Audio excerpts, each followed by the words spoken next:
Hi guys, good morning. Meron tayong 2025 Fortuner V variant. Kakabitan natin ito ng DRL module. So before natin gawin, pakita ko muna sa inyo. This is the standard lang or stock na orientation ng headlight, particular doon sa DRL natin. So ito naka-auto to. Try natin. Pakita natin yung ano. Yan yung DRL always on, naka-on sa kanya. Ito naman kapag nakapatay yung headlight. Pagka naka-engage yung headlight. Nakamatay, diba? Isa pa sir, isa pa. Auto.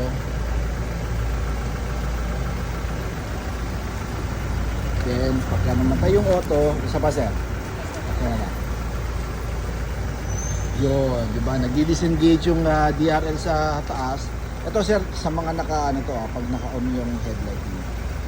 I-disengage yung headlight, yung DRL sa headlight, pupunta rin sa secondary DRL niya sa signal light sa baba. So para hindi na mamatay yung headlight natin, yung DRL dun sa headlight, kakabitan natin ito. Yun ang purpose ng DRL module natin.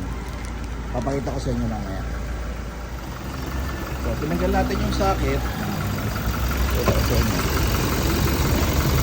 Socket ng headlight to guys.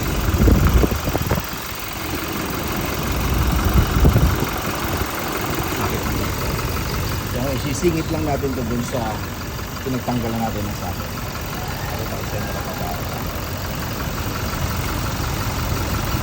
So, female and male. Kita ba sir? Dito sir. Ito ko sir. Female, male. Yan, nakiplik yan. Then, ito naman. Female, male din sa likod ng headlight.